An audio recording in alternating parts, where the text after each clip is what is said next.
Lamb to the Slaughter, by Roahld Dahl. Originally published on September 1953. The room was warm and clean, the curtains drawn, the two table lamps alight, hers and the one by the empty chair opposite. On the sideboard behind her, two tall glasses, soda water, whiskey, fresh ice cubes in the thermos bucket. Mary Maloney was waiting for her husband to come home from work.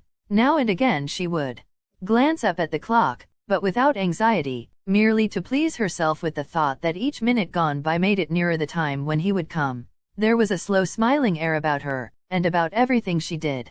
The drop of the head as she bent over her sewing was curiously tranquil. Her skin, for this was her 6th month with child, had acquired a wonderful translucent quality.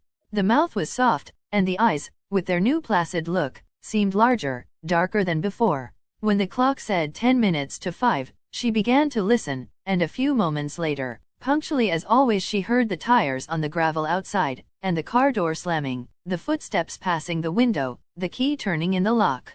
She laid aside her sewing, stood up, and went forward to kiss him as he came in. "Hello, darling," she said. "Hello," he answered. She took his coat and hung it in the closet. Then she walked over and made the drinks, a strongish one for him, a weak one for herself, and soon she was back again in her chair with the sewing, and he in the other, opposite, holding the tall glass with both his hands, rocking it so the ice cubes tinkled against the side.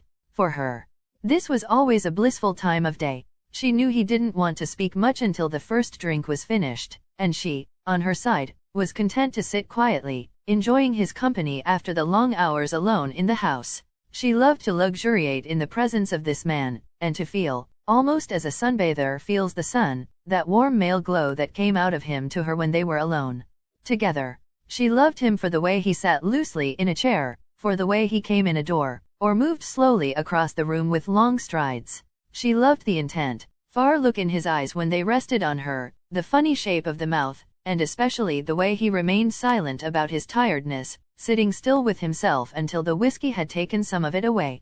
"Tired, darling?" "Yes," he said. "I'm tired."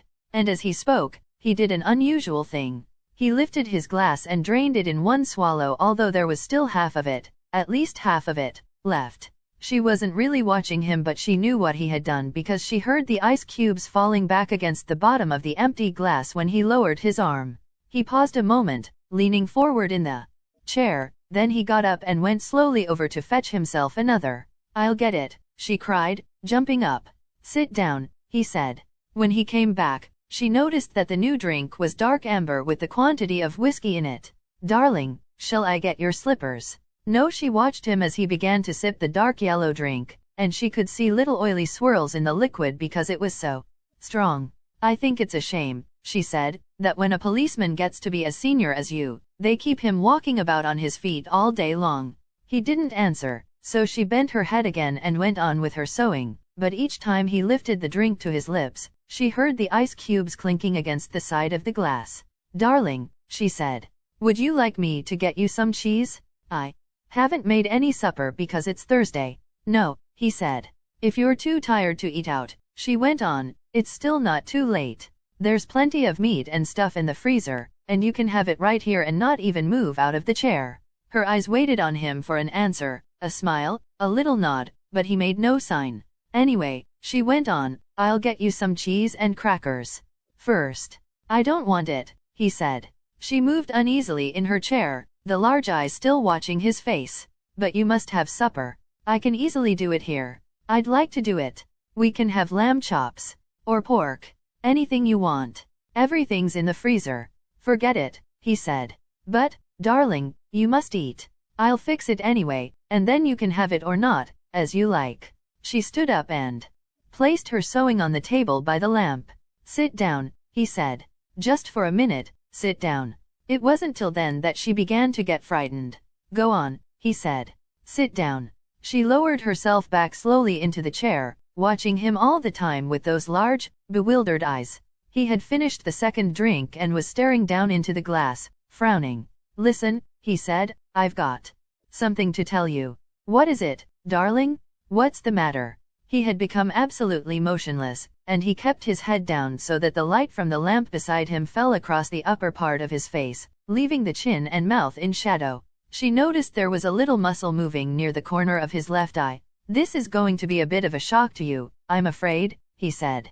"But I've thought about it a good deal and I've decided the only thing to do is tell you right away. I hope you won't blame me too much." And he told her. It didn't take long, 4 or 5 minutes at most, and she sat very still through it all, watching him with a kind of dazed horror as he went further and further away from her with each word. "So there it is," he added. "And I know it's kind of a bad time to be telling you, but there simply wasn't any other way. Of course I'll give you money and see you're looked after. But there needn't really be any fuss. I hope not anyway. It wouldn't be very good for my job." Her first instinct was not to believe any of it, to reject it all. It occurred to her that perhaps he hadn't even spoken, that she herself had imagined the whole thing. Maybe, if she went about her business and acted as though she hadn't been listening, then later, when she sort of woke up again, she might find none of it had ever happened. "I'll get the supper," she managed to whisper, and this time he didn't stop her. When she walked across the room she couldn't feel her feet touching the floor. She couldn't feel anything at all, except a slight nausea and a desire to vomit. Everything was automatic now, down the stairs to the cellar, the light switch, the deep freeze, the hand inside the cabinet taking hold of the first object it met. She lifted it out, and looked at it. It was wrapped in paper, so she took off the paper and looked at it again. A leg of lamb. All right then, they would have lamb for supper. She carried it upstairs, holding the thin bone end of it with both her hands, and as she went through the living room, she saw him standing over by the window with his back to her, and she stopped. "For God's sake," he said, hearing her, but not turning round. "Don't make supper for me. I'm going out." At that point, Mary Maloney simply walked up behind him and without any pause she swung the big frozen leg of lamb high in the air and brought it down as hard as she could on the back of his head. She might just as well have hit him with a steel club. She stepped back a pace, waiting, and the funny thing was that he remained standing there for at least 4 or 5 seconds, gently swaying. Then he crashed to the carpet. The violence of the crash, the noise, the small table overturning, helped bring her out of the shock. She came out slowly, feeling cold and surprised, and she stood for a while blinking at the body, still holding the ridiculous piece of meat tight with both hands. "All right," she told herself. "So I've killed him." It was extraordinary, now, how clear her mind became all of a sudden.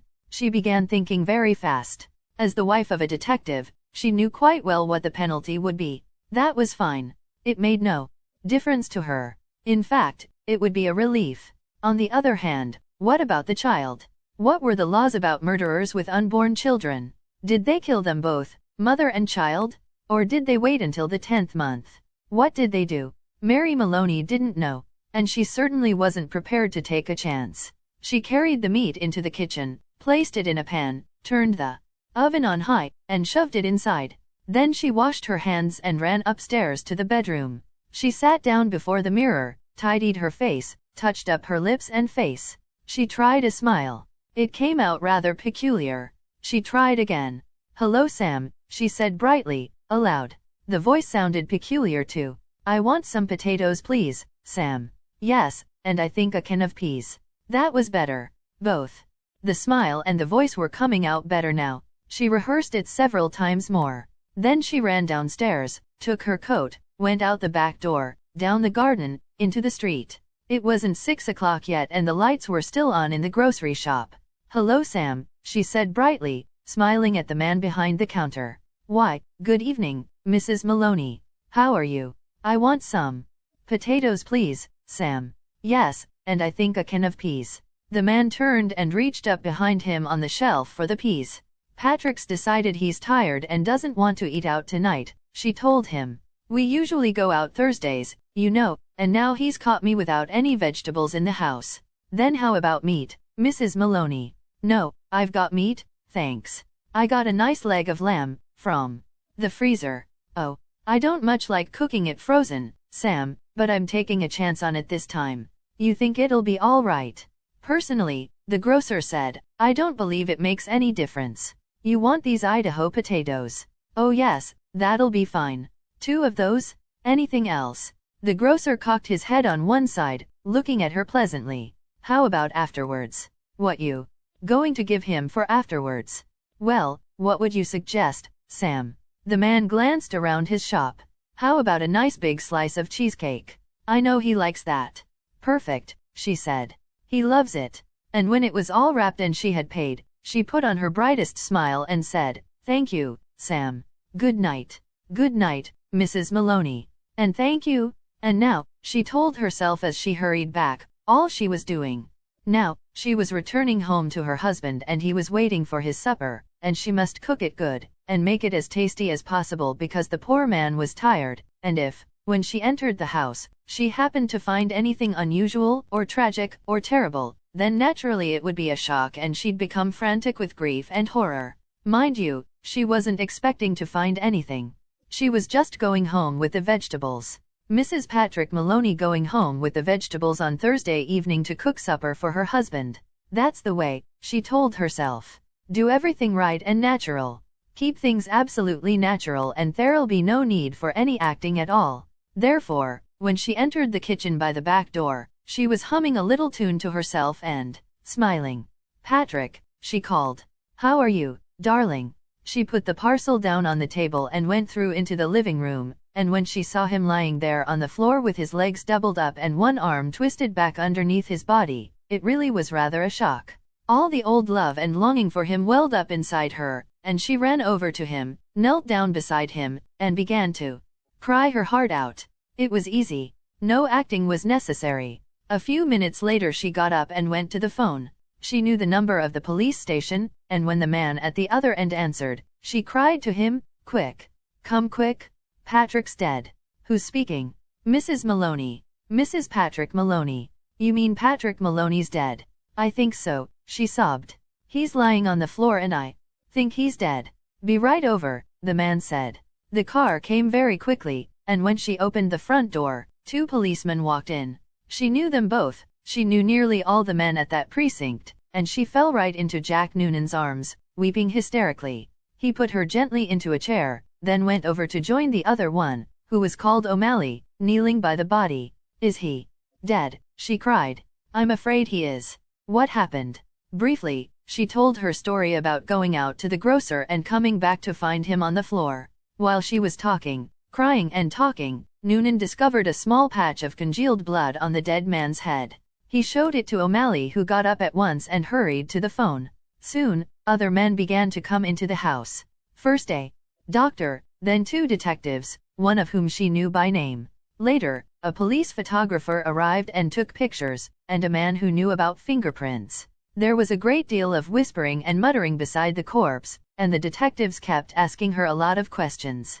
But they always treated her kindly. She told her story again, this time right from the beginning, when Patrick had come in, and she was sewing, and he was tired, so tired he hadn't wanted to go out for supper. She told how she'd put the meat in the oven, it's there now, cooking, and how she'd slipped out to the grocer for vegetables, and come back to find him lying on the floor. "Which grocer?" one of the detectives asked. She told him, and he turned and whispered something to the other detective, who immediately went outside into the street. In 15 minutes he was back with a page of notes, and there was more whispering, and through her sobbing she heard a few of the whispered phrases. "Acted quite normal, very cheerful, wanted to give him a good supper, peas, cheesecake, impossible that she..." After a while, the photographer and the doctor departed and 2 other men came in and took the corpse away on a stretcher. Then the fingerprint man went away. The 2 detectives remained, and so did the 2 policemen. They were exceptionally nice to her, and Jack Noonan asked if she wouldn't rather go somewhere else, to her sister's house perhaps, or to his own wife who would take care of her and put her up for the night. No, she said. She didn't feel she could move even a yard at the moment. Would they mind awfully if she stayed just where she was until she felt better? She didn't feel too good at the moment, she really didn't. Then hadn't she better lie down on the bed? Jack Noonan asked. No, she said, she'd like to stay right where she was, in this chair. A little later perhaps, when she felt better, she would move. So they left her there while they went about their business, searching the house. Occasionally one of the detectives asked her another question. Sometimes Jack Noonan spoke to her gently as he passed by. Her husband, he told her, had been killed by a blow on the back of the head administered with a heavy blunt instrument, almost certainly a large piece of metal. They were looking for the weapon. The murderer may have taken it with him, but on the other hand he maybe thrown it away or hidden it somewhere on the premises. It's the old story, he said. Get the weapon, and you've got the man. Later, one of the detectives came up and sat beside her. Did she know, he asked, of anything in the house that could have been used as the weapon? Would she mind having a look around to see if anything was missing, a very big spanner, for example, or a heavy metal vase? They didn't have any heavy metal vases, she said. Or a big spanner. She didn't think they had a big spanner. But there might be some things like that in the garage. The search went on. She knew that there were other policemen in the garden all around the house. She could hear their footsteps on the gravel outside, and sometimes she saw the flash of a torch through a chink in the curtains. It began to get late, nearly 9 she noticed by the clock on the mantel. The 4 men searching the room seemed to be growing weary, a trifle exasperated. Jack, she said, the next time Sergeant Noonan went by, would you mind giving me a drink? Sure, I'll give you a drink. You mean this whiskey? Yes, please. But just a small one. It might make me feel better. He handed her the glass. Why don't you have one yourself? She said. You must be awfully tired. Please do. You've been very good to me. Well, he answered. It's not strictly allowed, but I might take just a drop to keep me going. One by one the others came in and were persuaded to take a little nip of whiskey. They stood around rather awkwardly with the drinks in their hands, uncomfortable in her presence, trying to say consoling things to her. Sergeant Noonan wandered into the kitchen, came out quickly and said, Look, Mrs. Maloney, you know that oven of yours is still on, and the meat still inside. Oh dear me, she cried. So it is. I better turn it off for you, hadn't I? Will you do that, Jack? Thank you so much. When the sergeant returned the second time, she looked at him with her large, dark, tearful eyes. Jack Noonan, she said. Yes. Would you do me a small favor, you and these others? We can try, Mrs. Maloney. Well, she said.